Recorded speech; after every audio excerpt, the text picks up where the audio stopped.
Hello, my name is Marcus. I'm the compiler of a collection of therapy quotes entitled 1001 Windmills of the Mind, a collection of quotes taken from what's often called the psychodynamic or the psychoanalytic perspective, which long ago, as I understand it, was called philosophical medicine, because this perspective seeks to help out the inner child,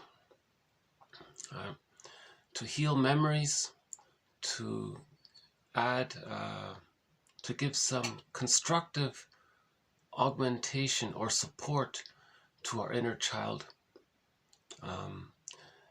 to have the effect that we want to transmute or transfigure the effect of our memories. The memories, if we change the effect, we don't change the memories, but we may change the effect our memories have on us. That's the idea, right? Charles Burke describes it as unpicking the threads of a traumatic script and using those threads to weave a new, healthier script. In recent videos, I tried to give an overview of this project, of this collection of quotes. We now have over 1,900 quotes all in all in this perspective, where we're trying to heal the inner child or to heal from an insecure attachment style. So the theory is, if anybody has or if anybody had an insecure attachment style while growing up, that means the frustration outweighed the love, and things get frozen there. And when things get frozen there, that means the person is going to try to recreate that scene where it got frozen, relive it, reenact it, repeat it somehow to see if they can unfreeze it to get a better outcome. Because it being frozen there in this timeless state, it leads to psychic pain, emotional pain, unconscious pain, right? Unconscious guilt, and so on. So we revisit that scene. Sometimes it's called hidden guilt or invisible psychic crime. The child thinks he did something wrong. So we revisit that scene and relive it to see if we can get a better outcome. It can't be done. Childhood is a one-time deal. We can't still try to get the needs that we didn't get. Yeah.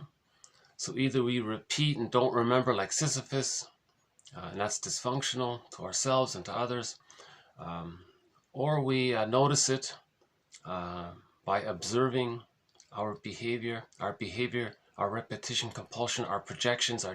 These are like mirrors to see where the fixation was or where the relational trauma occurred. And then things can lighten up and loosen up, and then we can unpick the threads of that traumatic script and use those threads to weave a new, healthier script. In the video posted just prior to this one, we talked about Eric Berne's theory about scripts a little bit. So these quotes are helping us to be our own existential detective, to recognize the script, to recognize the false beliefs that we created, and then how we're replaying the script. So we need to be our own existential detective in this area. These quotes are giving us the knowledge, right, so that we can be our own caring witness, because ultimately grief, complicated grief, is healed when it's witnessed by a caring other, and to a certain degree we can be our own caring witness. And one poet says psychoanalysis is always looking for an egg in a basket that's missing. So these quotes are helping us to build this basket, and then the egg will come when it comes on its own free accord, according to nature's schedule, right? So these quotes are helping us to be our own metaphorical fisher person. The unconscious is often symbolized as the ocean. So when a fisher person brings up a fish, so the metaphor is if we bring up something that we don't know about ourselves, that's like bringing up a fish. So we're making something that was unconscious conscious. So that's why we are our own metaphorical fisher person. So Eric Berne in that last video had the model of the ego states, the child, adult, parent ego state. So you recognize, oh, that's the child ego state. Okay, when did you learn it? Okay, and that insight is like bringing something up into your awareness. So when we bring something up into our awareness, that's like being our own metaphorical fisher person, making the unconscious conscious. And there are a few other metaphors for the psychoanalytic perspective. One main idea is that we link up our repetitive pattern to when it started, and then to see it live in the moment, and to make those links between the pattern when it started and then a real life here and now in the moment present activity expression of it with another person, and you can make that link there.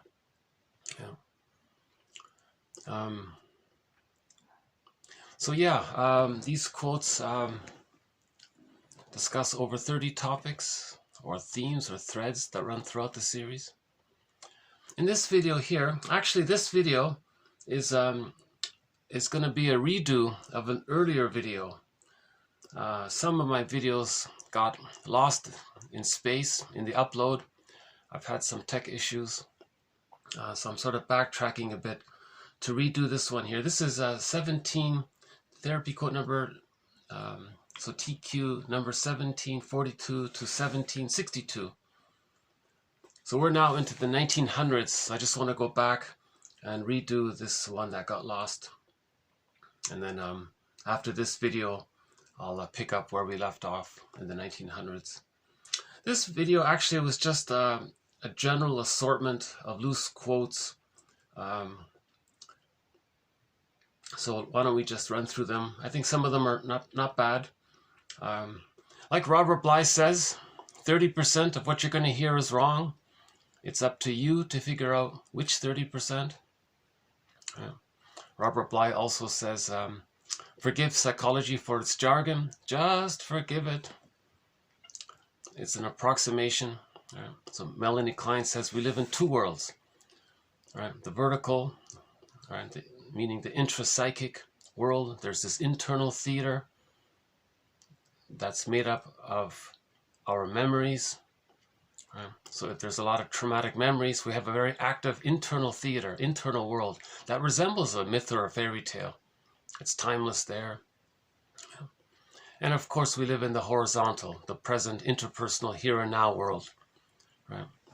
So that's in the last video. There was a quote about from Lombardi about the vertical and the horizontal. So he meant we need to have contact with our ontological self.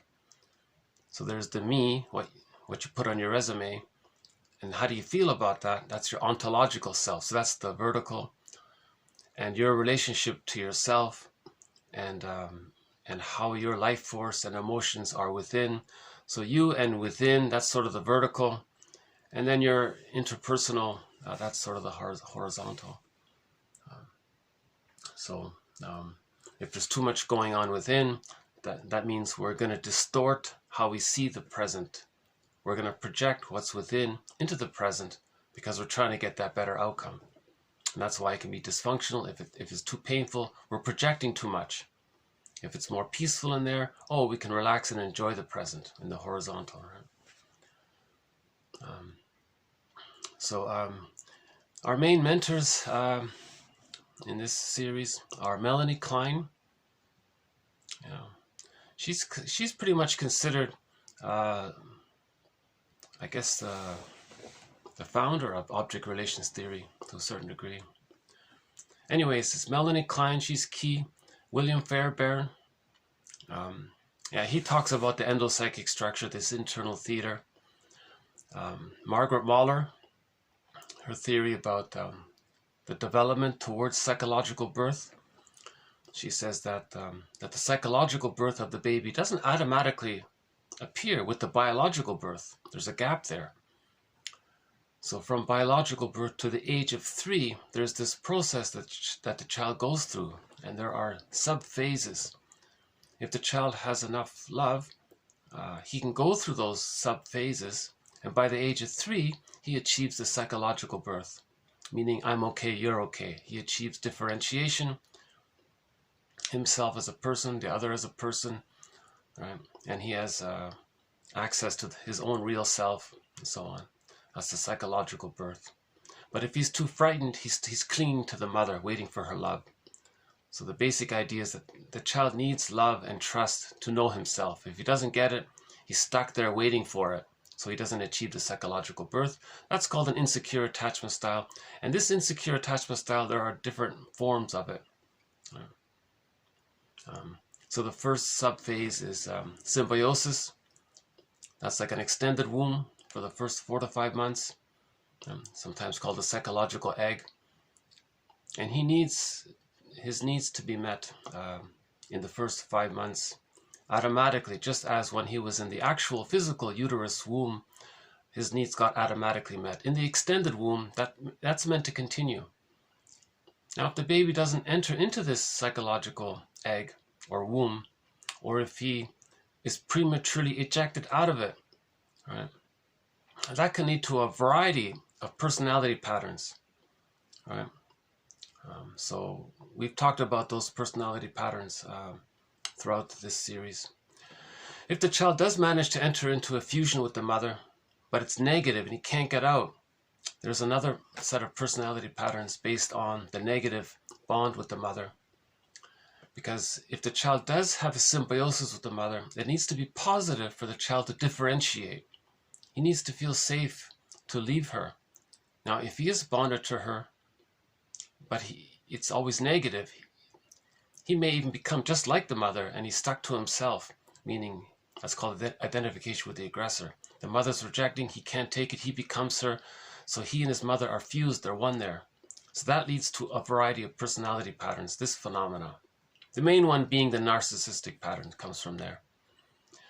If the child does enter into the psychological egg and he gets his symbiotic needs met, then he begins to differentiate at the age of 5 months approximately, right? And he receives his mirroring needs. He's seen. At the age of 18 months, he drops the primary narcissism, the grandiose part self, the infantile megalomania. All of that dissipates with development. So now he's halfway differentiated, let's say. But between 18 months and 36 months, if he doesn't get his needs for communicative matching between 18 months and 36 months, and he's stuck in that phase, that leads to another set of personality patterns. So these various personality patterns, according to where the fixation takes place between birth and 3, these are each a thread. Each of those patterns are a thread in this series. Right? That narcissistic pattern, for example, where they are fused with the mother, but she's rejecting, that's usually a very consistent pattern, the narcissistic pattern. But if it's fragmented, that can lead to the BPD pattern, described by Grotstein and others. So there's a variety there. I won't go into the different personality patterns here, according to where the fixation takes place. Again, fixation means the child needs love to advance to the next level, so to speak. If he's not getting it, he's fixed there. And that's a frozen moment in time. It's timeless. Because if it's in the unconscious, it's timeless. So he's going to replay and repeat over and over again, like Sisyphus, that script, something around that scene, to see if he can unfreeze that. Yeah. That's his positive intention of his dysfunctional behavior, to try to get a better outcome, but it can't be done. It's a secondary delusion. No one in the present can be the breast mother. Right? They can't travel back in a time machine to redo it. But that's his positive intention of why he's repeating it. He's trying to get a better outcome. At the same time, we can say that the psyche is trying to get the person's attention. This behavior is like a mirror for them to see the fixation, so they can consciously do something about it, rather than unconsciously just repeating it all the time. Each of the major defense mechanisms are a thread in this series. So a major one, so the first one here is on splitting, so we'll add one on splitting here. So the theory is, one theory is that every baby creates two images of his mother in the beginning. Good breast, bad breast. Because no mother can perfectly meet the baby's needs after he's born. There's going to be some misattunement, some misunderstandings, but the child can't accept that. It's too frightening, it's too terrifying for the baby not to get their needs automatically, unconditionally met, instantaneously met. It's too terrifying. The child has no concept of time. If the mother's on the phone for 10 minutes and he's hungry, he's terrified. So the more terrifying the mother is, that means the more unavailable she is. The more unavailable she is, ironically, the more the baby needs her and clings to her. So he's bonded to the terrifying mother. From his perspective, she's a terrifying mother. And in his imaginal world, he displaces his anger and need to incorporate or take in her nurturance and love and milk. Right? And his anger is at the mother. Now, because he wants to take in the mother, the child may think that the mother wants to take the baby in. So the child might think that he's bonded to a frightening witch that wants to devour him. So that's why in myths and fairy tales they describe some of this stuff. In Hansel and Gretel, the witch wants to eat the children. And there's a book called So the Witch Won't Eat Me. That's talking about the baby is angry at his mother. The baby has the need to take in mother's love. He's angry. Okay, so he can attribute his anger and his needs, right, to the mother. So he's angry and hungry. He may think the mother's angry and hungry. Now he's terrified in this scenario because realistically she is refusing, but it's amped up by the child's distorted perceptions. He's trying to manage the situation. He's trying to label, identify, what is it? So he's bonded to the frightening witch monster, right? From his imaginal perspective. It's called primary process thinking. Okay, so the baby's way of thinking is different from the adult way of thinking, right? So myths and fairy tales describe the baby's mind. Myths and fairy tales describe a child's traumatized psyche, right? Because of the splitting mainly. So the child is bonded to a frightening creature, but he can't feed. He can't take in milk in reality if he thinks he's bonded to a frightening entity a wolf that's going to eat him. But he is. So how does he manage this situation? The child's a genius. He adopts some mental gymnastics in his mind. He's in reality bonded to the rejecting mother, but he just denies it and hallucinates that she's a goddess. While he's hallucinating that she's a goddess, he can feed safely. That's called splitting. Now this is temporary. By the age of 3, the child gets it that the mother is loving and frustrating, and that's okay. He can tolerate it. Now he can only tolerate it if the love outweighs the frustration. He can bring the split images together.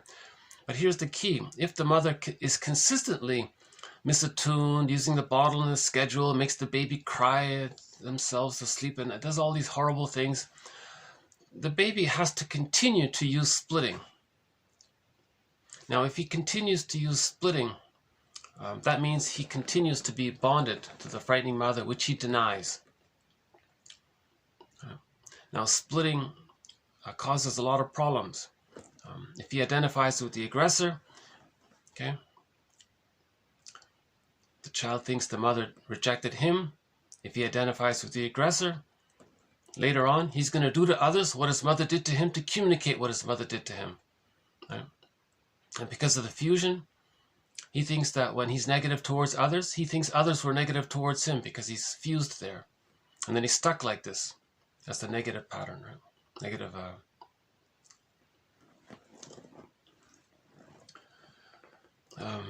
So that's, yeah, the narcissistic pattern, pardon me. He'll put others down in his negative humor, cynical humor, sardonic humor, frightening language and all that. He'll put others down to scare them because he wants to say that when he was a child, he was scared by his mother. So he does to others what his mother did to him. And we had that quote by Alice Miller. Where do emotional abusers get their ideas from? Well, from their mothers, from their childhoods. So he's doing to others what his mother did to him, to communicate what his mother did to him. That's his way to express his anger at his mother, by imitating her and showing her up, so to speak. So he's saying to the world, look world, you see how the person might, so if the person is negative to others, they might say, look others, look world, see how I'm negative towards these safe, innocent people? Well, I'm showing you what my mother did to me. But one author says, more specifically, they're talking to the mother in the mind. They say, look, mother in the mind, this safe, peaceful, innocent, non-threatening substitute other out there. Well, when I was a child, I was safe, peaceful, non-threatening, right? Other for you. Now you were negative towards me. I'm going to show you what you did to me. I'm going to be negative towards these other people in the horizontal to show you what you did, to show my vertical, to show what you did to me. I didn't like it. Now he's talking to a memory of his mother. And he's stuck like that because the memory of the mother, it's not going to apologize. It's not going to fly out of the person's mind, fly into their mother, get the mother to realize the situation. She has a huge emotional upheaval, realizes how misguided she was, apologizes, picks up the phone and apologizes, and mourning takes place. It's not going to happen. They're not going to travel back in a time machine. So he's stuck like Sisyphus, trying to show the mother up. So the narcissistic pattern and other patterns, Bergler says, how do they get their mother to love them? First, they got to communicate to their mother in the mind that they're angry, that they're not getting their needs met. And now the mother's ignoring them. So he's going to try harder and harder to get her attention. Right? So with the hope being that the mother in the mind says, oh, the baby's very angry. Why? That means his needs are not getting met. Oh, the mother's role is to meet the baby's needs. But the mother was emotionally absent. So if he's stuck like that in his mind, he can go through life being negative towards others, because he's still in battle with the mother in the mind. And he's caught in a catch-22. He's trying to express his mother he's trying to express his anger in the mind so that she will change her ways and give him the love he needs so he can differentiate. But he's not getting it. So he's waiting. While he's waiting, he's angry. Okay. Now he's loyal because what happens is, because of the fusion, he becomes just like her. So he's very loyal because he is her. They're one now. So he does to others what his mother did to him. That's how he preserves his loyalty. Now, why is he so loyal? Because he's waiting for her love. Now, this can lead to the person becoming a curmudgeon late in life. Very miserly, stingy, bitter, because they're getting older and older, and they're still waiting for mother's love in the mind. They're not getting it, and that's why they're becoming so irritable and stingy. We have a quote actually about this coming up. Maybe we'll just jump into the quotes. So that was about, so I started that bit about splitting. So splitting is a key thread in this. If you, in the search engine here, in this channel, there's a little mini search engine within this channel. If you type in splitting, you'll get excellent quotes on this defense mechanism. Again, all maneuvers of the mind, all mental mechanisms, all psychic operations, all mind maneuvers are called defense mechanisms. All defense mechanisms are there to deal with anxiety. The child feels immense persecutory anxiety if she's so misattuned. To deal with that immense, massive anxiety or persecutory anxiety, abandonment, depression, right? And there are other different authors have different terms for this level of immense anxiety that the baby feels. He has to do something in his mind to not be aware of it. Splitting is the first, most immediate one, right? He just denies that he's frightened and hallucinates that the mother's all good. So good breast, bad breast, right? That's a temporary emergency maneuver of the mind. But in normal, natural, healthy development, by the age of 3, this gets resolved and splitting becomes existential hearsay. But if splitting's still being used, that can lead to prejudice and all sorts of complications. Splitting precludes mourning. Splitting prevents the person to know their true self. Splitting prevents whole object relations. Splitting blocks I'm okay, you're okay. Because in splitting, they're going to say I'm okay, you're not okay. Because they've identified with the aggressor. Splitting prevents them from knowing their interests, their hobbies, because the main emotion is anger. Right? Splitting precludes mutuality in relationships. A narcissistic pattern, we know about that. Splitting precludes mourning, so they can't mourn losses. If later on they need to mourn a loss, they can't do it. Because the psychic structure needed to mourn losses is I'm okay, you're okay. Differentiation, 2 people. The psychic structure has to have like 2 tennis balls, 2 separate representations there. He doesn't have that representation. He only has 2 tennis balls are blurred into one. He only has the one. He can't differentiate. The psychic structure needed to differentiate is 2, it's called whole object relations. Right? Because if he has to mourn a loss, the other is blurred with him. He can't mourn the loss of himself. So he can't. That's complicated mourning, complicated grief, pathological nostalgia, melancholia. That can lead to soul loss, emotional fatigue, burnout, nervous breakdown. That can lead to the onset of relational trauma, the delayed onset of developmental trauma. So we know when there's trauma, there's PTSD. But with developmental trauma, there's sort of a lag there in time. That's called delayed onset. So there may be a delayed onset of the developmental trauma. So the person can end up with the symptoms of PTSD. Even though there was no specific situational shock trauma, he can still have the same symptoms of it with developmental trauma. It just builds up gradually over and over again. It has a snowballing effect, and it finally accumulates to that point where he has the symptoms of PTSD. And then he becomes a curmudgeon late in life. Yeah. So that's the dilemma of being like Sisyphus.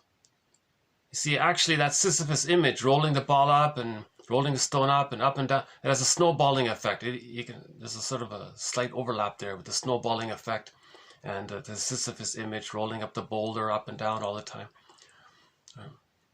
So this perspective, this psychoanalytic perspective, this philosophical medicine, we want to heal Sisyphus. In the Odyssey, when Odysseus was in that hell scene, he saw Sisyphus in the hell scene. He looked into Sisyphus's face, and he saw that it was his face. So that's a symbol for recognizing how each person can be like Sisyphus when there's trauma. And now when he left the hell scene, he didn't want to go back to being Sisyphus. He wanted to move forward, but the sirens are saying this is too difficult, just give up.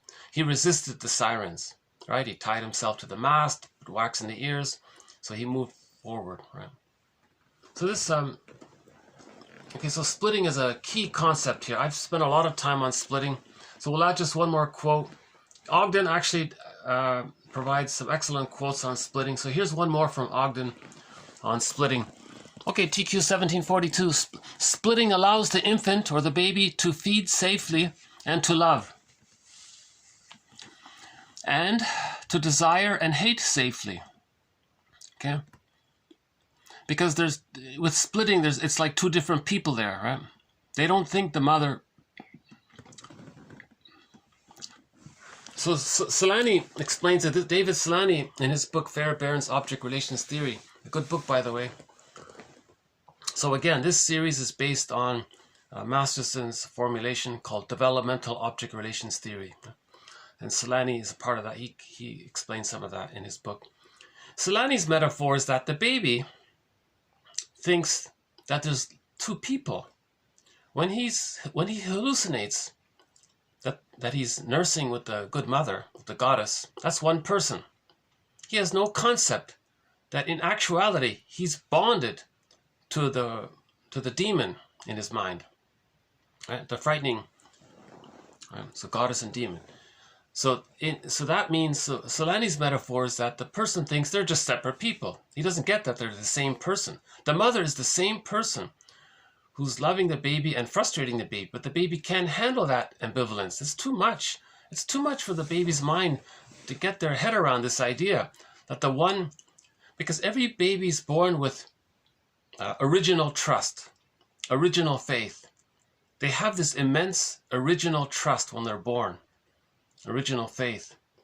And they're just shocked that the mother is violating their original trust so greatly. They can't handle that. So the way to deal with that massive anxiety is just to hallucinate that they're separate people. That's called splitting. So that's why the child can feed safely. And if he's angry at his mother, when he's angry at his mother, if he is angry at his mother, he'll think that that's not his mother, that that's someone else. And the mother will think, my God, the baby's treating me like such a stranger or something. The baby doesn't recognize me because the baby thinks it's a separate person. That's so Solani clarifies this idea. It's hard to summarize that. But, okay, so splitting, okay, without developing overwhelming anxiety that he is being unloved by, right? Or that he is hating the one that he loves. So that's the idea about splitting. Okay, okay, next one here. In order to stay connected to the image of the emotionally unavailable but still needed mother, the child recreates self-disappointments as if to think, well, I'm going to disappoint myself because I'm going to wait for her love. I'm going to keep doing this until one day, when I do get her love, then I can stop disappointing myself. I just tried to summarize it there. I'm not sure how well I did it. So again, if the child doesn't get his needs met, he makes this false belief that there's something wrong with him. He makes this false conclusion that he did something wrong, that he's no good, unworthy of love. What, did he do something wrong? Is there something wrong with him? Is there a fault in him? Why is he not getting loved? So he makes this conclusion that he's no good. So that's called unconscious guilt. So we're calling that unconscious guilt, that he did something wrong and he's guilty. Now he needs the mother at the same time. Now, how does he stay bonded to the mother? He can stay bonded to the mother in his mind by, in later life, creating disappointments for himself. Because when he was a baby, he was disappointed and he felt no good. So later on, he creates disappointments for himself. Then he's replaying that attachment relationship with the mother in the mind. The mother rejected him, so he arranges it so in real life he's rejected by others somehow, right? So that's how he's trying to. Because why is he doing this? Because he's still waiting for mother's love so he can leave her, and he's not getting it. He needs it to leave it, right? That's why we love the story of Orestes. Orestes said, well, I realize I'm not going to get it. I'm going to separate from her anyways. So he felt immense anxiety by trying to find himself without the foundation of love to do so. Right? That's the image of the Furies. The Furies is a symbol of the anxiety one would feel if they tried to separate from the mother, if they never got her love. When the child gets her love, they do it easily, naturally, organically. It happens easily with a secure attachment style. But how do you find yourself? How do you give? So man's main task is to give psychological birth to himself. How does he do it? Right? So the baby achieves a psychological birth when he's loved in the beginning. But if the person wasn't loved in the beginning, how does he then later on find the psychological birth? So he has to face the Furies. So Orestes faced the Furies, meaning he faced the truth that the mother was frightening and loving. The reality is that the mother is partly loving and partly frustrating, but he's got to get it to a place where they're kind of balanced there, and he can accept both sides. And then nature's innate drive for healing is symbolized by Athena. Athena says, okay, because he saw the two sides. So that's symbolized in the courtroom scene. Half said yes, half said no, right, to Orestes. Again, this is all internal, nothing to do with something external. This is all the myth and the fairy tale is symbolic metaphor for internal feelings. So in the internal feelings, we get a sense that the mother was painful and rejecting, and she was loving. And, you know, we forgive her because if we understand her, we understand that she would have been more loving had she been loved herself when she was a child. So you gotta bring all this together to get to a place where emotionally you have a true assessment of the mother, an honest one, not this imaginary, not this deluded fake pride one where she's the greatest mom in the world and deny how rejecting she was. That's the splitting. So you got to get an honest assessment, honest audit. That's called the second journey of midlife. Right? So Chinen talks about this. It's called the second journey of midlife, where we search for this honest audit. If we do an honest audit, then we get the two sides. Yeah. When we get the two sides and we can accept the two sides, that's called whole object relations. And then the Furies become the gentle ones. So Orestes was afraid of the Furies, but in the end, when he did the work, the Furies became gentle feelings. They served him. So they said the Eumenides or the centuries, the feelings served him because we feel, therefore we are. If you're in touch with your feelings, it's like they're protecting you. Your feelings are protecting you. They're the centuries. Whereas before he was afraid of himself. He was afraid of his ontological self, his psychological birth. So he was always running away from it. Like the Peter Pan and the Peer Gynt and the Don Juans and all those characters, right? So the story of Orestes and the story of Odyssey are also two major threads in this series.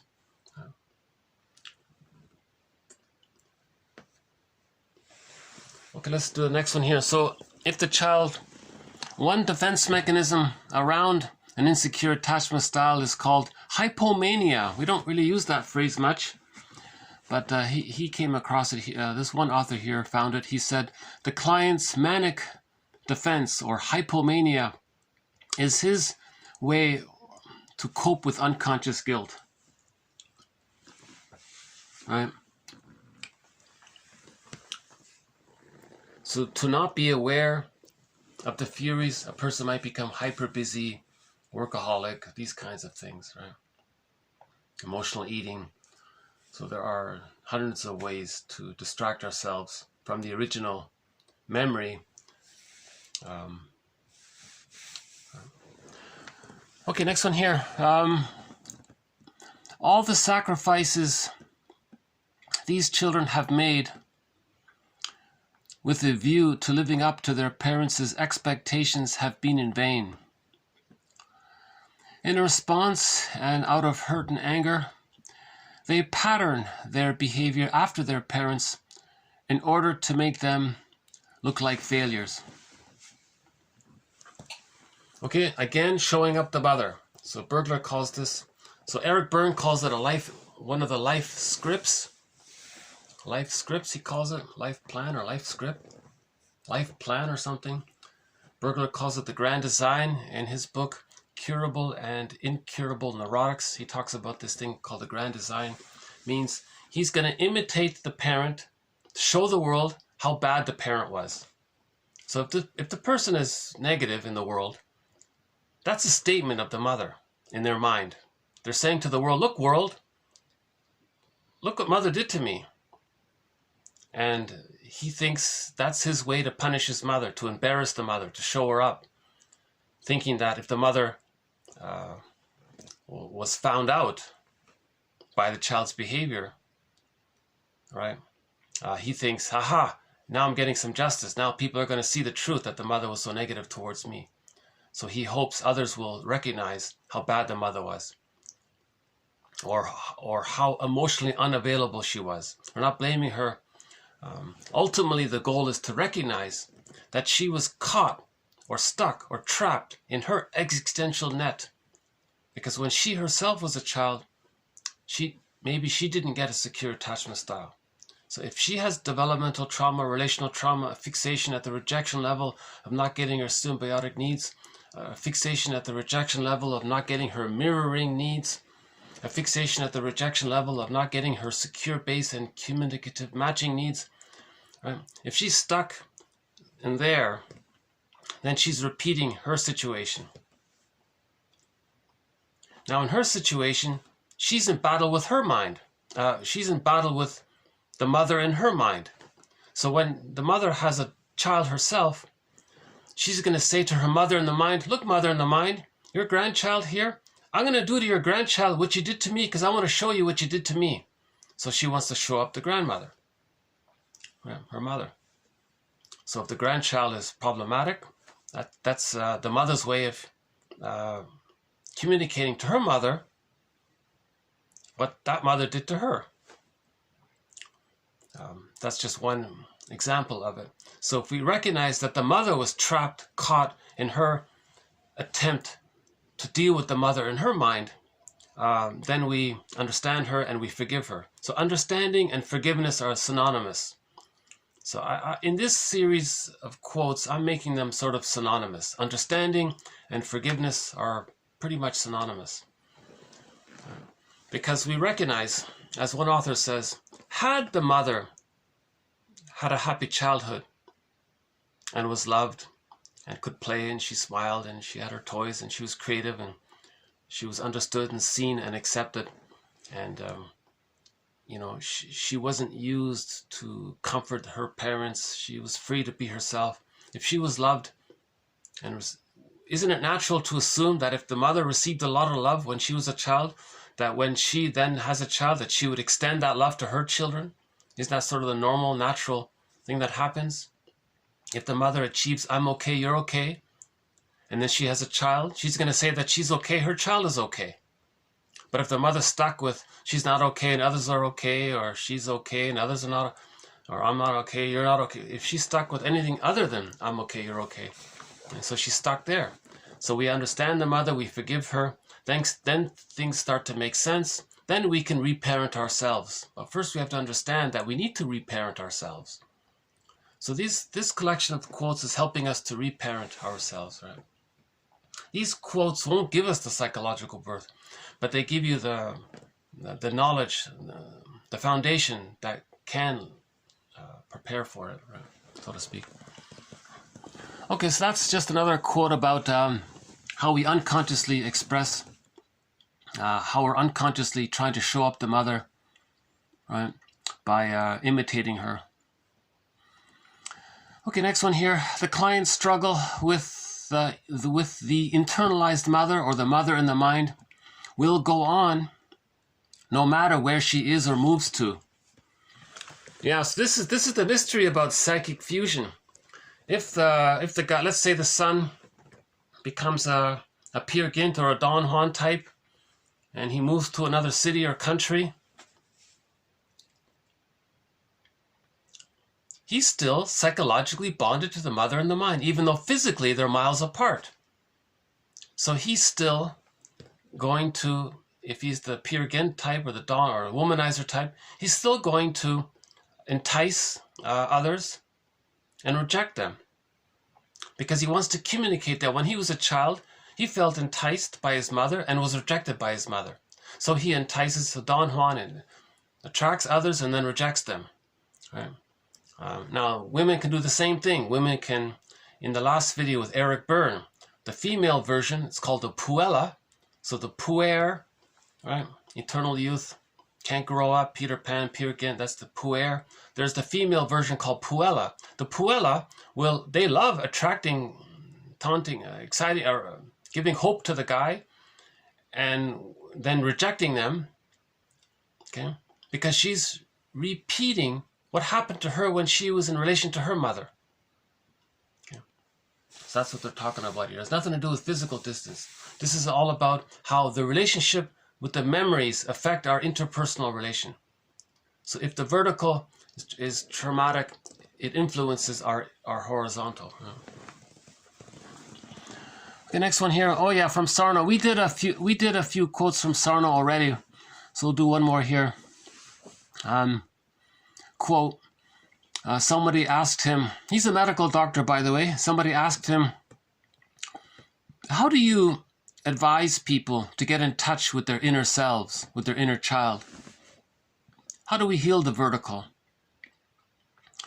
And he says, well, you can think of it as a kind of meditation, quiet time, okay, to close your eyes and imagine 6-year-old you standing in front of you, and then you saying to 6-year-old you, quote, "You know, right now, you had to be a good little boy or girl, and that made you angry, and maybe sometimes you were unhappy and sad," unquote. And just sort of conversing with him or her and letting them know that you, the adult, mature, intellectual you, are their friend.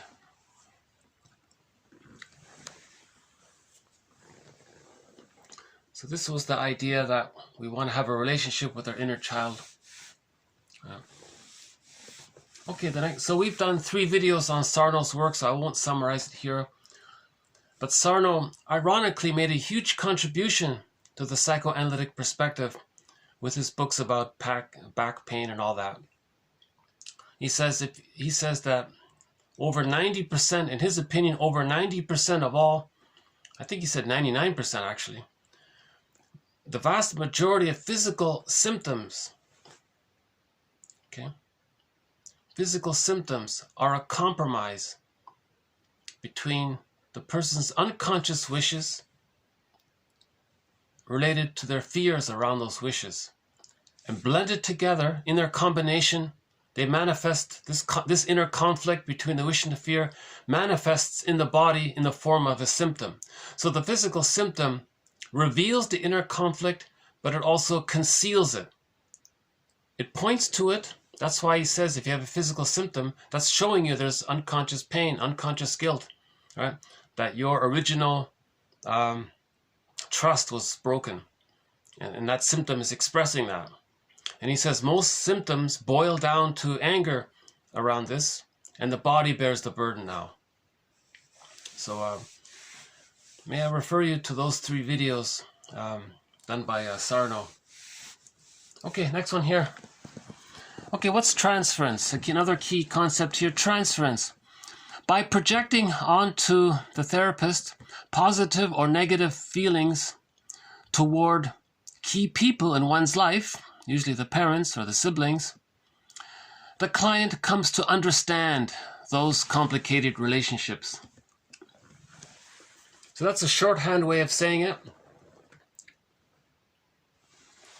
The person as a child had a complicated relationship with their parents and siblings. It's stuck there, it's problematic. Now, in the present, with another person, with the best friend or with the therapist or some other person, they're going to see either in their unconscious fantasy, they're going to relate to the other person in a manner similar to how they experienced the relationship that they had with their parents. So they're going to transfer the childhood relationship into the present. Now, if he sees that and he notices it, he gets a clue to what his relationship was like in childhood. Right? So the therapist might say, the way you're interacting with me, you're saying this and you're doing this, you're showing me what your childhood was like. You're not describing it with words, you're just showing me in your demonstration. And the person might go, oh my God, yeah, I see. Right? So the goal is to put words to all this so we don't have to act it out. The reason we're acting it out is because we don't have words. So the therapy process is to put words to it. Yeah. So either we repeat and don't remember, like Sisyphus, or we put words to it and then we calm down and heal the inner child. Okay, we recently did a few quotes on transference. Yeah, there's an excellent quote in about a week ago. In the video, the first word in the title there was transference, and there was the German word for it. I forgot it already. Ulbergerung or something. That's not a bad video about transference. Or you just, in the search engine, just type in the word transference. Okay, next one here. Okay, repetition compulsion. Okay, her opinion is that if you're the same person at 50 as you were at 20, well, you've just been repeating the same thing over and over again. In a way, you sort of metaphorically, quote, lost 30 years. But even if this is the case, you can go on the second journey at any time. So she's making reference to what's called adult development. Human development doesn't stop at 20 or whatever. There's adult development. This is what Chinen is a specialist in adult development. If you want to understand adult development, get Chinen's 4 books: Once Upon a Midlife, In the Ever After, Beyond the Hero for men, and Beyond the Princess for women. But that one there, Beyond the Princess for women, he changed the title. It's called Waking the World for Women. These 4 books offer psychological interpretations of over 50 middle tales. These are fairy tales told by adults, for adults, regarding the midlife crisis, regarding adult development at midlife. So there is such a thing as adult development. First, there's self-reclamation, healing the splits, okay. Facing the unconscious ambivalence. Okay. So in Iron John, the golden ball is in the cage. The cage is locked. You need the key. Where's the key? It's under mother's pillow. There is no mother's pillow. Where is it? You have to create it. How do you create it? You got to face the unconscious ambivalence with the mother. That means healing the splits. When you heal the splits, then you find the key, then you get the golden ball. Okay. So reclamation, self-reclamation. Okay, so searching, that's the self-audit. So when you do the self-audit, self-honesty, at some point you're going to get in touch with your ontological self. Okay, so self-reclamation leads to what's called transpersonal psychology, your ontological self. So normally you have the me, you're looking for the I. So now you find the I. A lot of people think the me is the I. The me is just the me. The social role, what you put on your resume, the things you know you like, your social roles, and you're a person who likes to collect stamps or something. That's sort of the me side. Right? You know. Now, how do you feel about all that? So that now you find the I. So that's the vertical we talked about. So you got to find the vertical. And when you find the vertical, then you get the golden ball. That leads to that's what he calls emancipated innocence. Right? He calls it the monkey years. It means generativity, the elder years. The elder years. That monkey reference, that comes from the story, The Duration of Life by Grimm's. If you look up the Grimm's fairy tale, The Duration of Life, there's an immensely oversimplified version of adult development. But it acknowledges adult development. That's the point of that story, just to acknowledge its existence. Right? So I won't redo it here. But these are excellent books. This is a great way to learn about the second journey of life. So we have the first journey, that's youth, right? The heroes. Up until 30, up until 35, that's considered the first journey of life. From 35 onward, that's sort of the second, or it can begin at 40, it can begin at 50, it can begin at 60, it can begin at 70. At some point, we go on this second journey. This second journey is called adult development. That's what she's talking about here. Now, if you feel the same at 50 as you were when you were a teenager, well, you're stuck. Yeah, you haven't gone on the... Okay, that's according to one author there. Okay, this quote here says, "A strong emotion that is not too overwhelming can bring an experience of the self."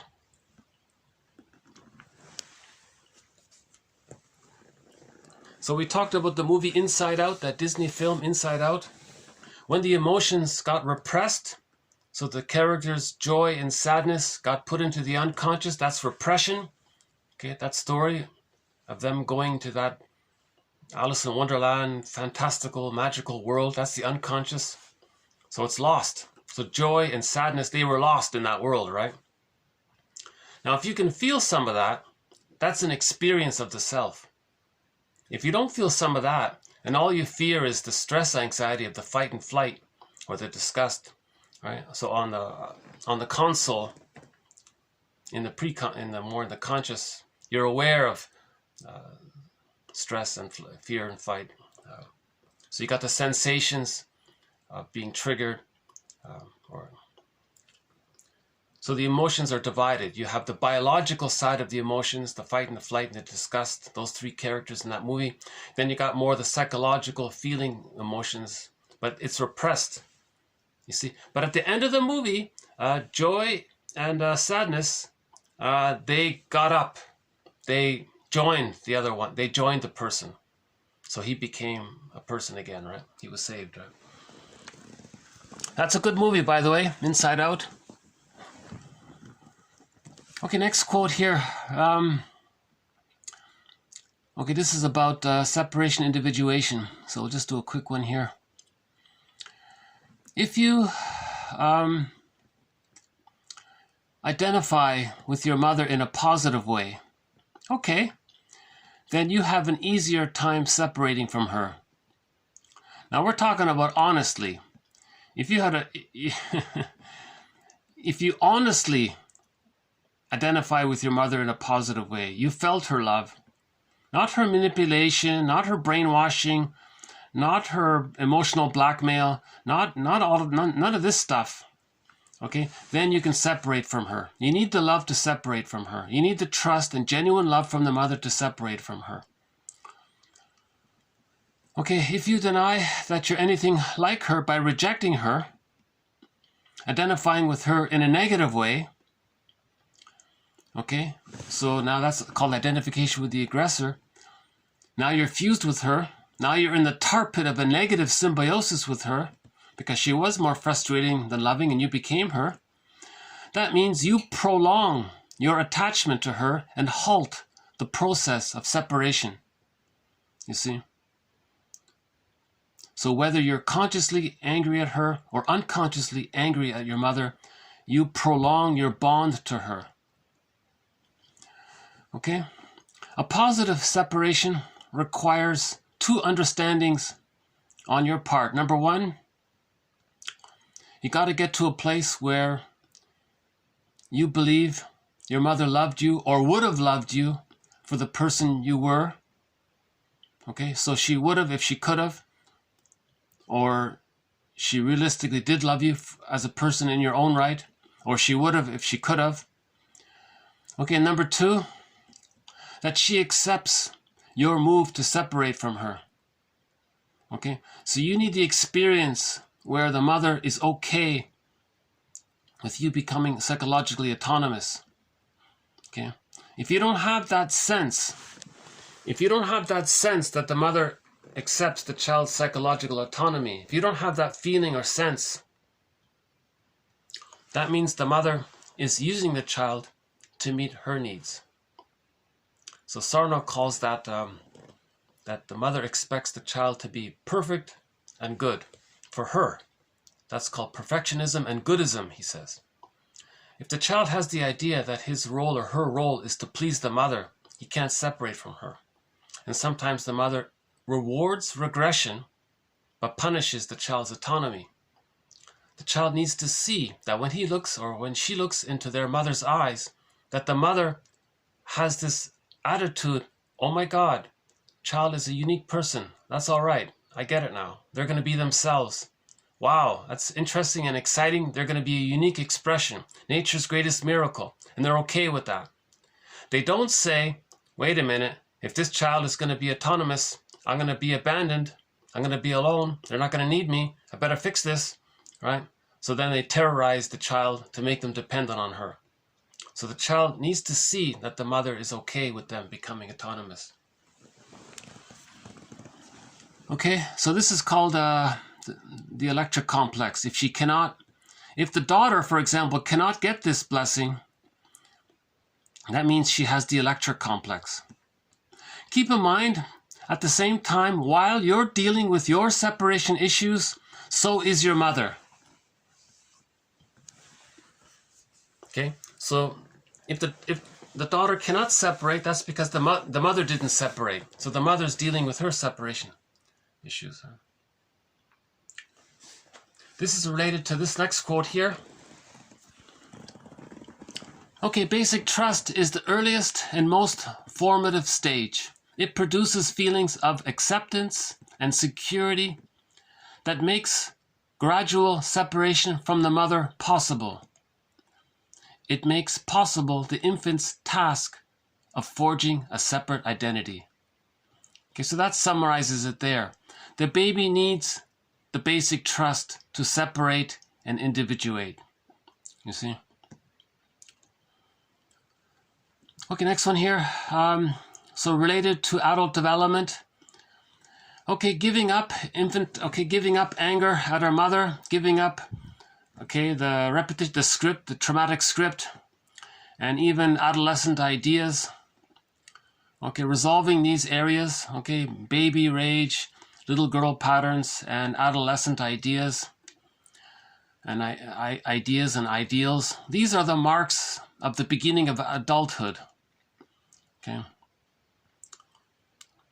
Growing up makes whatever real resources you have glow instead of being obscured by the cloak of confusion and pain.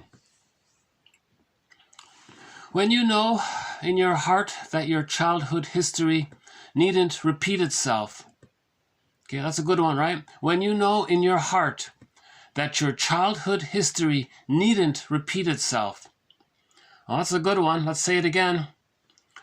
When you know in your heart that your childhood history needn't repeat itself, you will go from seeing yourself as a helpless one caught in some kind of repetition compulsion like Sisyphus to someone who has found their ontological self, their I.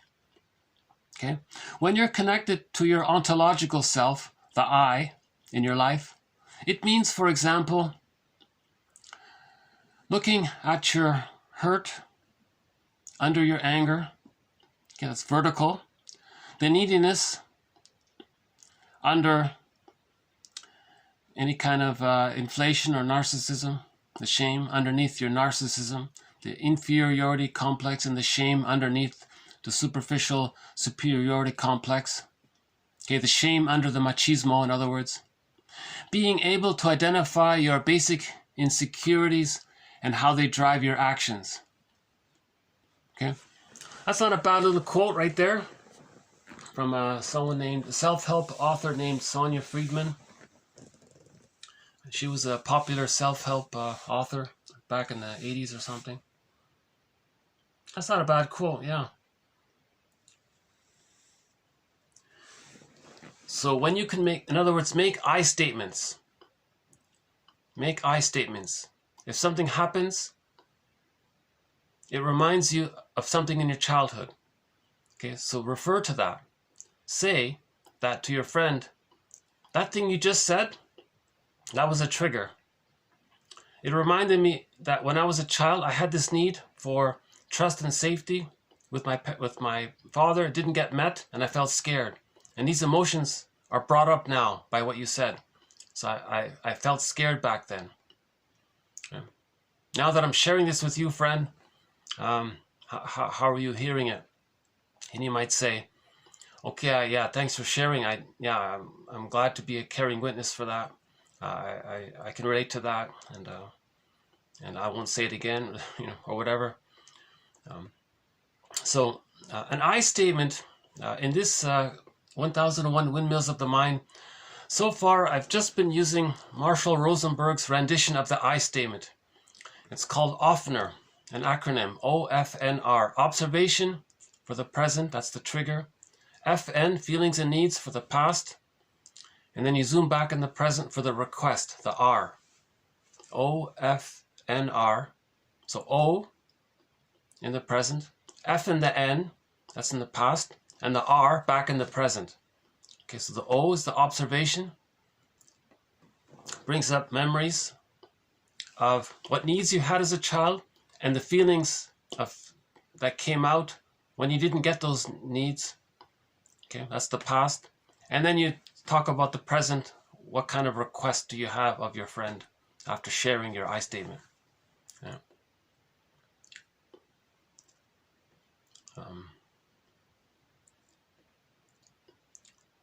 So just a simple example. Let's say you wanted to, you asked your friend to help you paint the deck or something, fix the deck, and he said okay, and then he didn't show up at the agreed upon time. Let's say that could be a trigger. Now, realistically, it's not a big thing, but let's say it brought up a lot of emotions. Let's say it reminded you of something in the past. Right? So realistically, maybe the guy was being polite, he agreed, and he didn't want to do it, so he backed out of it, and he was afraid to tell you. Okay, well, he could have just said it, and he clears it up. Not a big deal. But let's say it did bring up more emotions. Then you can say to the friend, I gotta talk to you. I need your caring. I need to share something with you. So the observation is he didn't show up. That's like a fact, just an observation. But that served as a trigger. It reminded me of when I was a child. I had an agreement with my dad that he was going to throw the ball with me. He never showed up. And I felt lonely and abandoned and unimportant. So because of that, I felt sad and scared. And those feelings came up by what happened. Okay, now the request. Well, friend, now that I'm sharing this with you, what do you say? He says, geez, I felt badly for bailing out on you with the deck thing. And I now realize that it brought up some memories with you. And that's sort of a double issue, isn't it? On my end of disappointing you and breaking our trust, and you being reminded of how when you were a kid, you had the need for connection and play and safety with, as you were telling me, with your family, with your dad there. And as you told me he wasn't around, you felt kind of lonely, sad and scared. And my doing this thing with the deck kind of brought some of those memories up. And so I kind of feel, so I have to say that I feel kind of badly by all this. Because to tell you the truth, I felt badly by not showing up. And I was hoping you might forget it or think it wasn't, or let me get away with it or something. And the first person might say, well, okay, well, thanks for sharing that. Yeah, I would let you get away with, or you might say, yeah, I was a little disappointed. You could have called if you're not going to show up. Maybe next time. Yeah, you know what? I promise next time if there's something comes up, it's a little messy, right?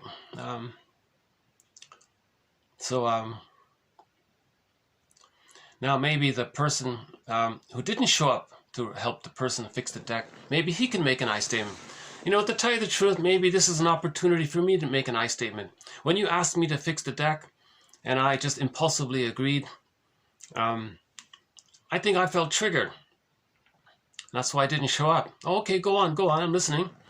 Well, that request reminded me of when I was a child. My mother always wanted me to help her with the dishes or something. And I was kind of angry by that. She wanted me to clean up and be her little aide there all the time. And I hated doing housework with my mother. And I was always looking for a way to escape from doing it. And I think I had a lot of anger around that. So when you asked me to help with the deck, I kind of had this reflex that I would agree to please the mother and I was going to please you. But really I was angry, and I think I expressed my anger at my mother by not showing up with you. So I transferred my anger with my mother onto you by not showing up. Oh, okay, I get it now. Yeah, that makes sense. Yeah, I hear you. Okay, then now that person who didn't show up for the deck now understands why he was being so passive-aggressive, because he was angry at his mother and he transferred it onto the present. So the two of them sort of clear the air a little bit. Some people call this a clearing. In one self-help author, she was popular in the 80s, called Barbara DeAngelis. She says, if you write this down, it's called a love letter. If you do this I statement that I just briefly summarized in the version of Offner, she calls it a love letter. Her exercise is called the love letter in her book, in one of her books. But there are different versions of the I statement. So she's saying here, part of being an adult is making I statements, right? Again, when you know in your heart that your childhood history needn't repeat itself, okay? So you're willing to heal, okay? So you want to heal, right? So when you want to heal, in other words, when you want to heal, when you want to give psychological birth to yourself, when you want to reparent yourself, okay? When you want to stop being Sisyphus, then you will go from seeing yourself as a passive victim caught in some kind of repetition compulsion with this unconscious guilt and battle with your mother, and it can never, and no change takes place, to someone who has found their transpersonal psychology. Okay, so you're finding yourself. Okay, you're moving towards your I there, your ontological self, your sense of self. Okay, so when you've connected with your wish to know yourself, to be yourself, to give psychological birth to yourself, when you've connected with your wish to give psychological birth to yourself, okay, the I, in other words, that means you're going to make I statements. You're going to say that if you're triggered, that you were hurt underneath it. You're going to say that if you have some kind of neurotic pride, you're going to say that there was you felt vulnerable because of it. You're going to say that if you, you're going to say that you still have some unmet childhood needs that might be driving your actions, that kind of thing. Okay, let's do the next one here.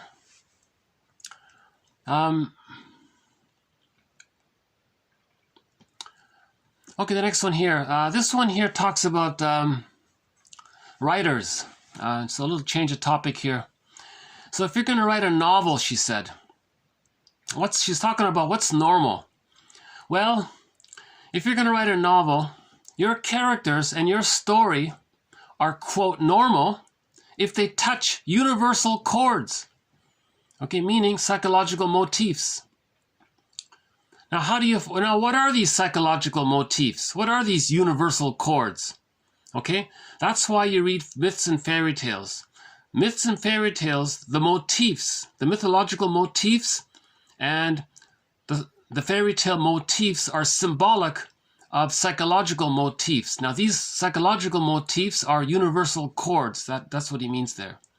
Okay, defense mechanism, splitting, the moral defense, identification with the aggressor, arrested development, rationalizations, right? Fear of intimacy, using the scripts that Eric Berne talks about. These are the universal chords, right? The ways we deal with anxiety. These are the universal chords, right? So your characters in your novel are, quote, normal if they make reference to these maneuvers of the mind. Okay, how we deal with mother's confusion. If the reader feels like a participant and recognizes the pitfalls and triumphs of people easy to relate to, then your characters are normal, okay, even if they're quirky. She was saying, forget about some kind of idealized stereotype of what normal is. If they touch upon how people deal with anxiety, people's fear of intimacy, people wanting to be liked. Eric Burns says if the person wasn't accepted as a child, they may go to extra efforts to try to be liked. Yeah, in that clip with Marilyn Monroe, no, I didn't show it, but there's a clip with Marilyn Monroe in the movie. In the last video, I showed a clip I talked a little bit about that book, Hollywood on the Couch, and there was reference to the movie All About Eve. I saw a clip where Marilyn Monroe was in there and she was trying to please the people all the time. So she wanted to be liked. So that's something we can all relate to. Marilyn Monroe wanted to be liked. So we can all relate to that universal chord of wanting to be liked, even though they're quirky. Right? So we put that aside because we're in touch with the universal chord, right? Meaning that we all have needs. As children, a lot of us didn't get those needs, and then we created some kind of defensive gymnastics of the mind around it. So our novels are a description of these gymnastics, and we can all relate to it, right, to some degree or another. That's what she was talking about there, about this idea about normal. So if you're talking about psychology, it's normal, put it that way. If your novels touch on psychology and our needs and our broken heart, and we want to cry and we can't cry, and right, the one you loved ran off with someone else, unrequited love. If you're talking about psychology and emotional issues, well, that's normal. So that was her point there about this idea about normal. In other words, psychology and feelings and pain, that's normal for everyone, right? That's what we all have in common. Okay, next one here. Transference love. What's transference love? Transference love. You fall in love with the projected image of what you hope that person will be before you've even said word one. Okay, so love at first sight. You saw somebody. You don't know that person. How can you say you love them? Well, you have a fantasy, right? That they're just like you, that they're going to mirror you and be attuned with you and meet your symbiotic needs, and you're going to be in perfect harmony together. Well, you projected that fantasy onto that person. That's called transference love, right? She also says, doing an autopsy on a divorce is a great idea. So whenever there's a divorce, you need to do an autopsy. What happened? Interesting idea there. Okay, next one here. I don't use this jargon much, but I'll just include it here. He says he has a thing called the observing ego and the experiencing ego. The experiencing ego is that part of the psyche or mind that, for example, drinks beer with your friends, you talk with your friends, you make jokes, you laugh. So that's your experiencing ego. Now, when you observe yourself, when you observe doing all that, that's the observing ego, right? It's the mindful. So the observing ego is the mindfulness that makes you understand, oh, you're having fun now. So you're having fun, but are you aware of it? So you being aware of it, that function is called that mechanism is the observing ego. And then you say, oh, I think I'm having fun now. I don't really use this jargon, but maybe in the future we'll refer to it. So I just put it here as a question mark here. Okay, the next one here. When a love relationship is not loving, it's usually dysfunctional, obviously. But his point here is that in his experience, most dysfunctional relationships are emotionally, okay, he calls it here emotional sadomasochistic, right? Meaning one is the stinger and one is the clinger. That's what he's talking about here, all right? One is in the power over the other. The one is the victim. They're the clinger.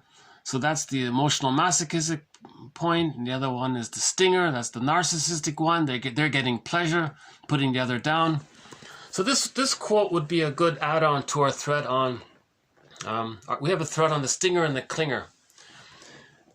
if the arrested development takes place prior to 18 months, 18 months is sort of key here, because in normal development, the primary narcissism or the infantile megalomania or the grandiose part self dissipates naturally, normally at 18 months.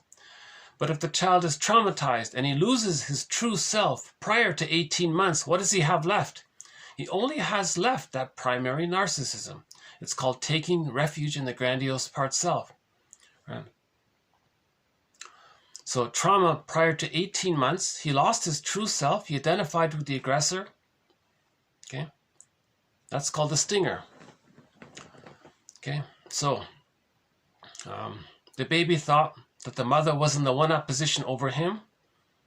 He was in the one-down position. Now, the mother's getting some benefit from the child's presence. Okay, she's not lonely. She has someone there who's absorbing the mother's anger, so she feels a little better. Now, when the mother feels safer and better, she gets serotonin at the child's expense. Now, the child is stressed out.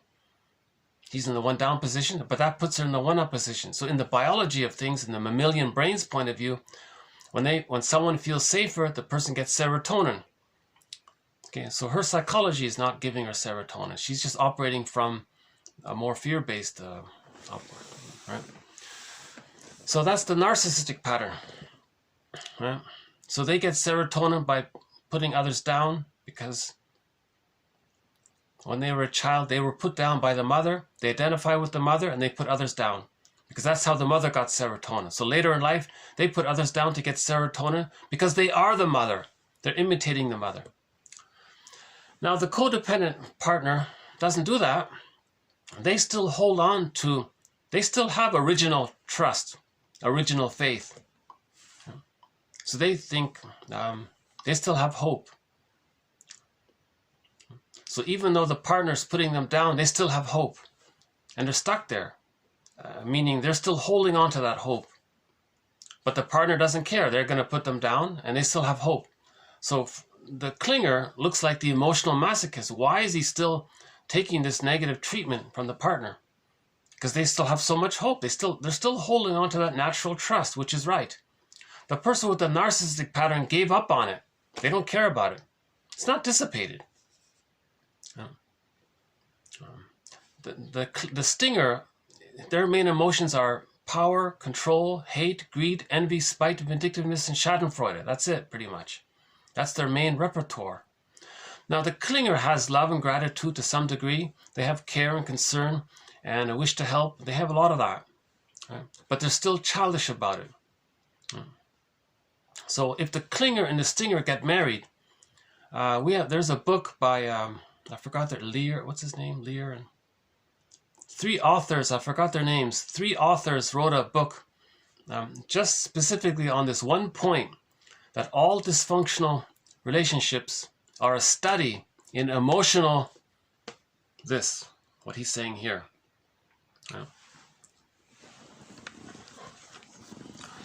This has been my experience, he said. So this, I'll see if we can follow up on that. That's always a difficult topic there.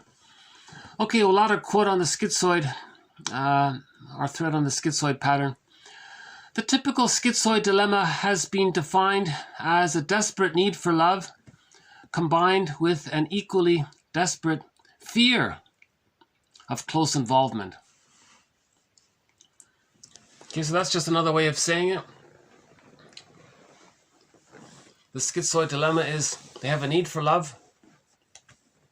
So if they make any gestures for love, immediately that triggers the fear of being engulfed by the mother, impinged upon by the mother.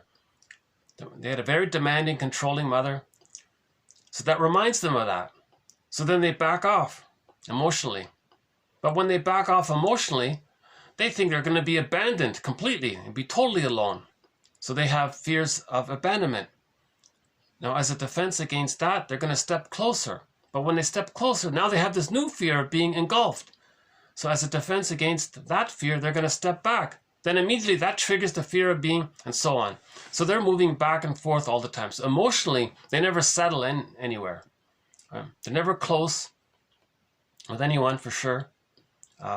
they try to go as far away from a person as possible, but not to the point where they're completely alone.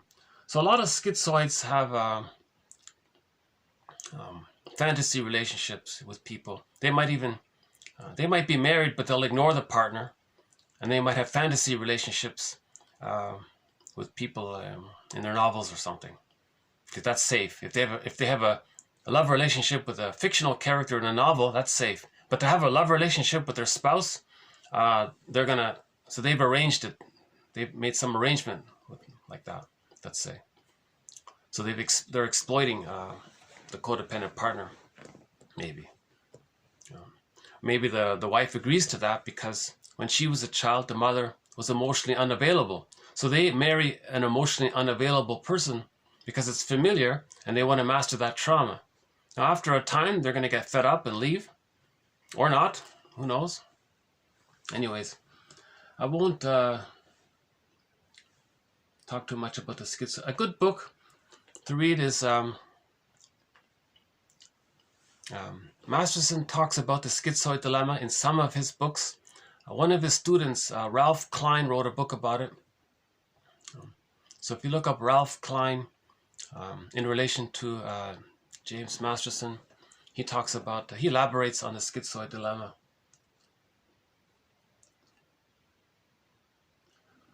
Okay, we'll just do 3 more quotes here. But, why don't I just take a little, hold on a sec. Maybe I can just take a little stretch here. Yeah, nice sunny day.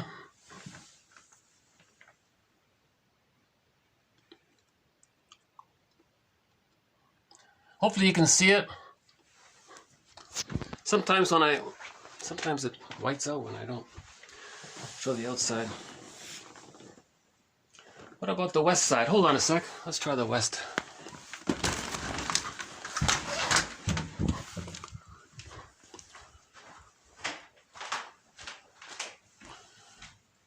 Let's see. Are you seeing the sun there? Sometimes it doesn't show. I'm not sure if it's showing here.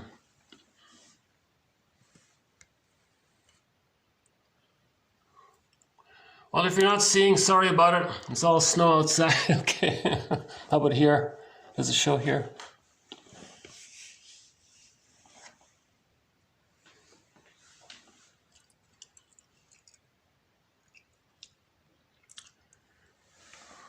Yeah, it's minus 15 out there.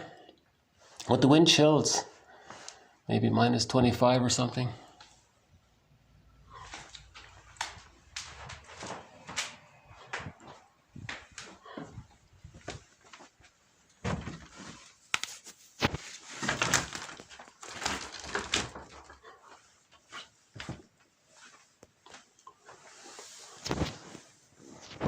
Okay, we'll just do 3 more quotes here. Okay, next one here, TQ 1760.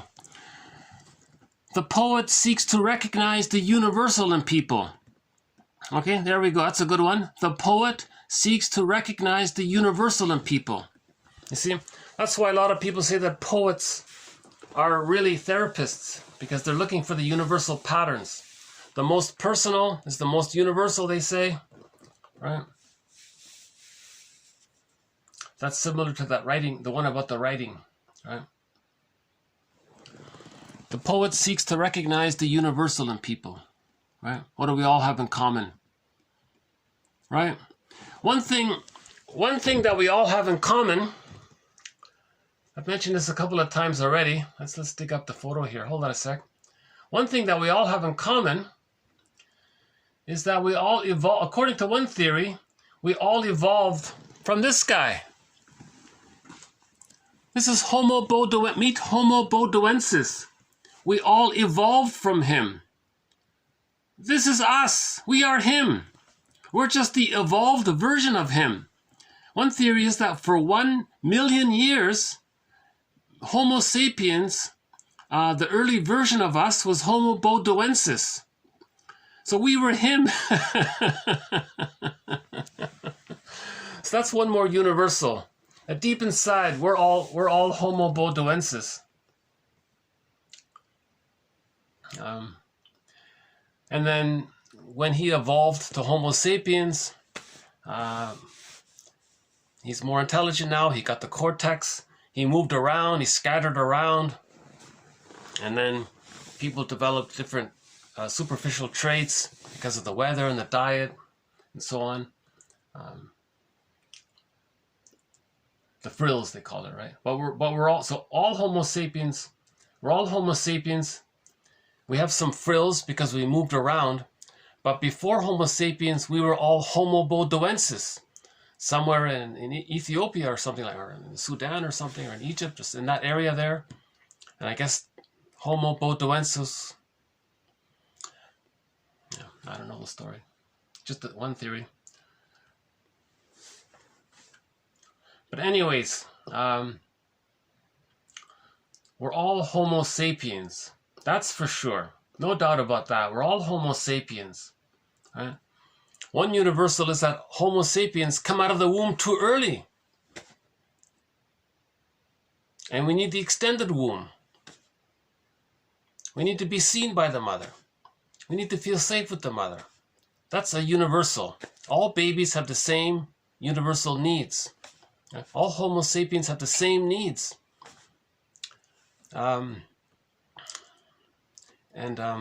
Different authors offer various lists.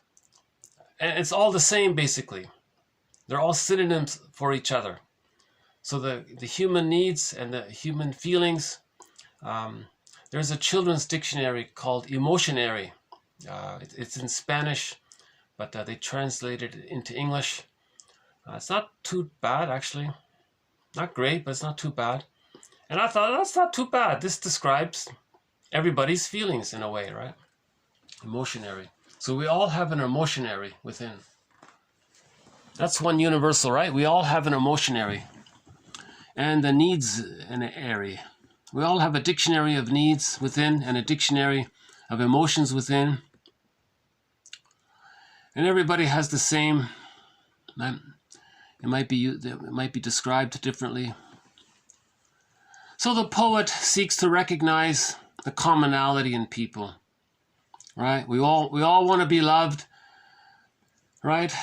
And we're all afraid of it at the same time. That's the main one, right? Everything is love or a cry for love. Right? So one poet says, everything is love or a cry for love. That's one way to summarize it. Everything is an expression of love or some kind of cry for recognition, cry to be seen, cry for understanding. So everything's an expression of love or a cry for it, he says. In the self-help book by Margaret Paul, the title of the book is very good. The title is it's a question. Do I have to give up me to be loved by you? So the baby has this question. That's a universal. Every baby asks this question of their mothers. Do I have to give up me to be loved by you, mother? That's a universal for all Homo sapiens all around the world. Every baby in their mind, it's as if they have this question. Do I have to give up me, mother, to be loved by you? Do I have to lose my golden ball, my true self, my potentialities to be accepted by you? That's a dilemma. Yeah. So in that same book, she says everything is either... there's another I forgot her name, but there's another self-help author. She says everything is... I think it's the same one. Yeah, Margaret Paul, I think is her name. In that same book, she says everything is either about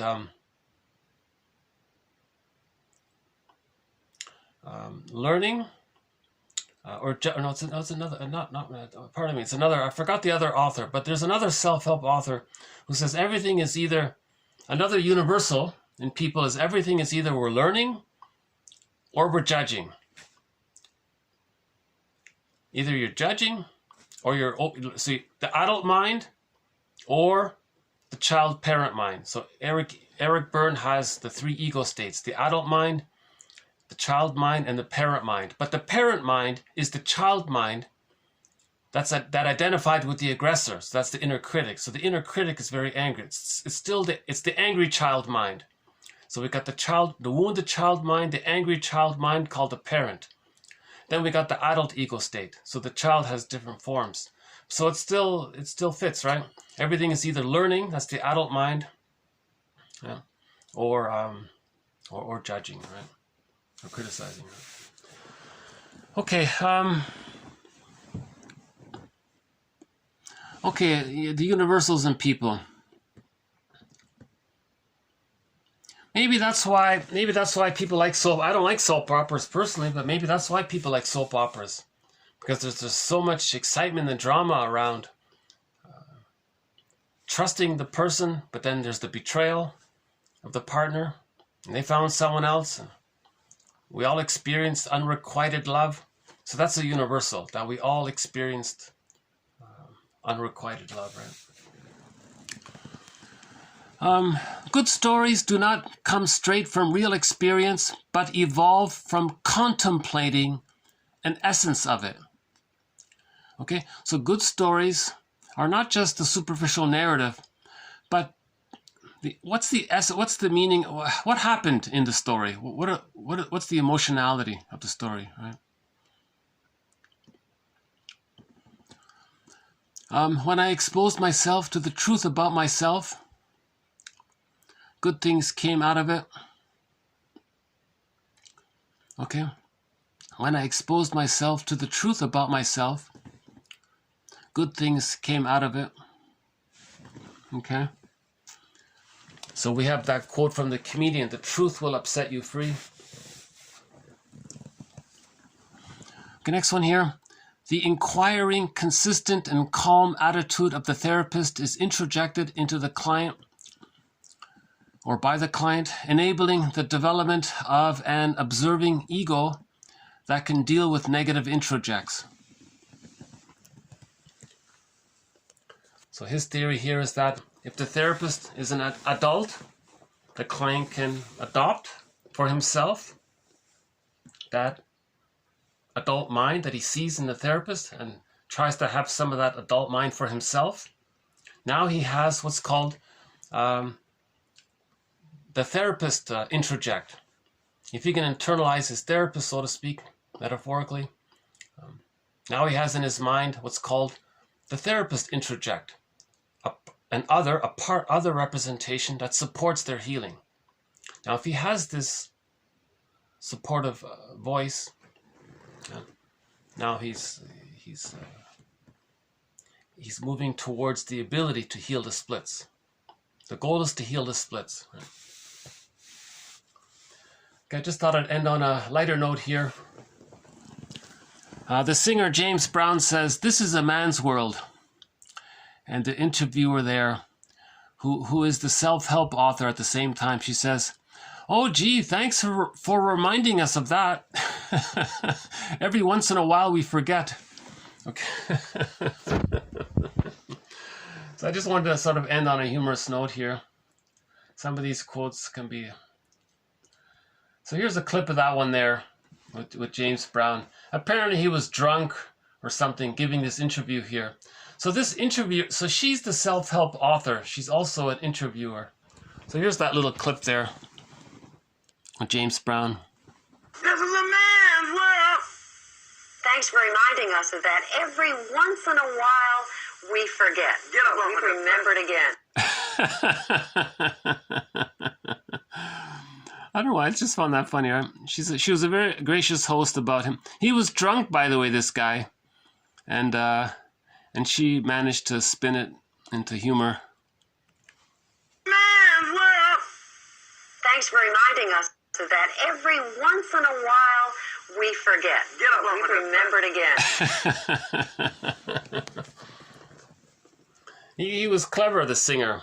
He dodged every personal question, every embarrassing personal question with a reply about his songs and his music. He says, "Oh, let's just focus on the music. Don't talk about me."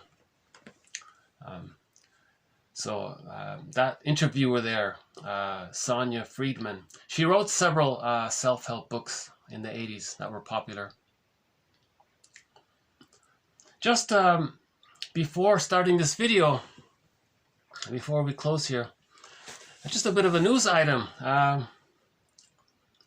There was a show in the 70s called WKRP in Cincinnati. The main guy there, the character there is Johnny Fever, the disc jockey. So that actor passed away yesterday or today or something. Or yesterday, I think. And tributes are coming in for him.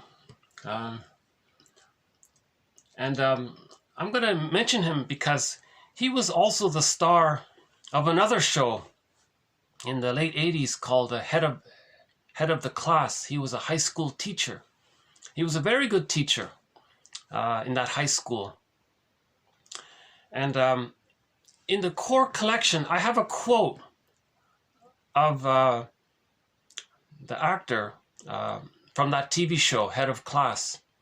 The quote is, and the actor is this guy, Howard Hessman, the same actor who played in WKRP in Cincinnati. So in this show, Head of Class, he was talking to one of his students who was upset. And he said to a student, "There's something in you that makes you you. How can any other person's opinion be stronger than that?"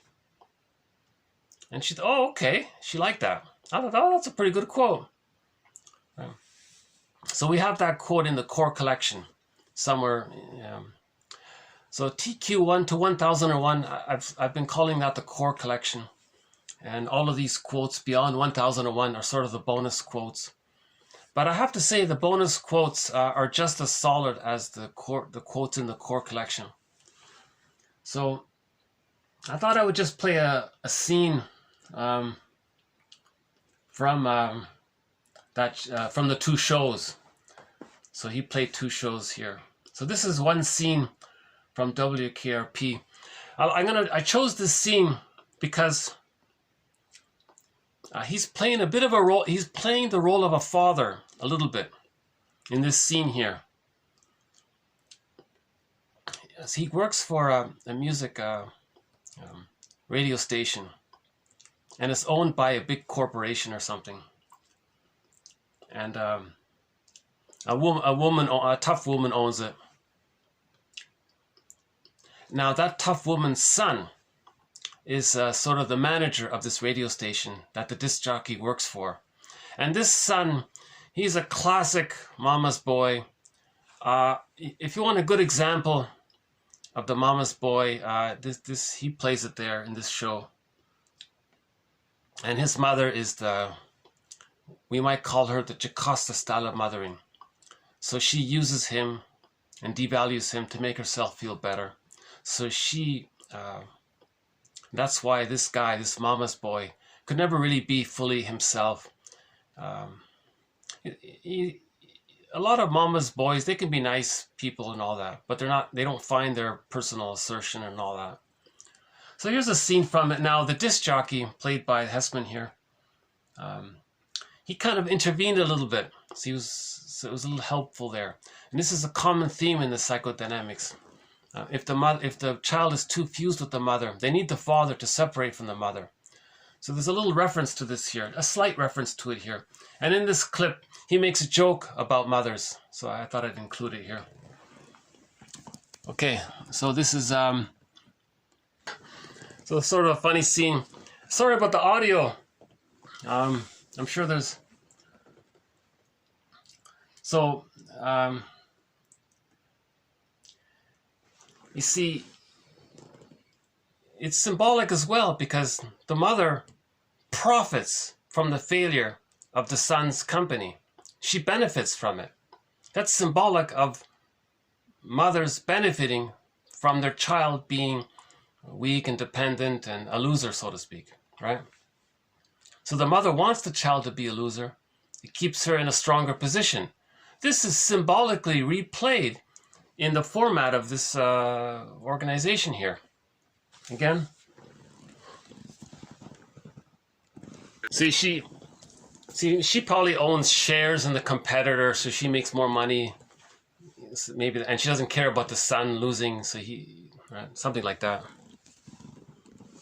His boy, right? Classic mother's son, right? A little clueless, nice guy, innocent, sort of bumbling, right? Always wanting to please, not really understanding things. Right? That's a pretty good scene. That's quite a good scene, I thought. Yeah. So we could talk further about. Hopefully you heard that. But just in case you don't know the show, here's sort of the intro, the theme song intro to the show. It only ran for 3 years, I think. Weather today in the greater Cincinnati area. They're solid plastic, so don't settle for imitation. But the senator, while insisting he was not intoxicated, could not explain his nudity. Baby, if you've ever wondered whatever became of me.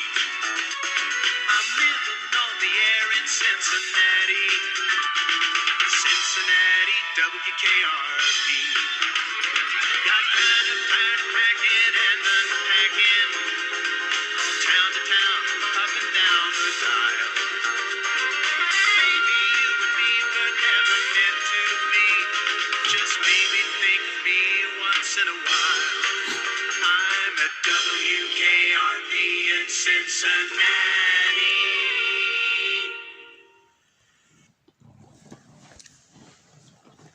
So, okay, that was a fun show, and now this that actor there, he was a very good high school teacher in another show called Head of Class.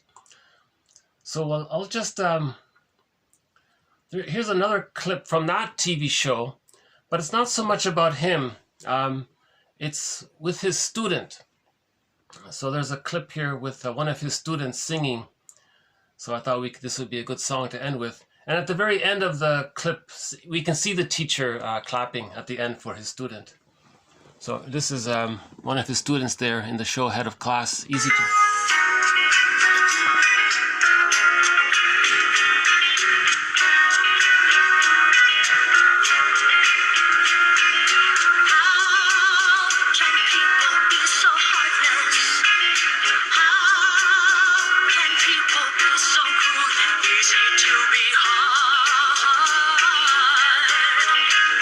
Easy to be cruel.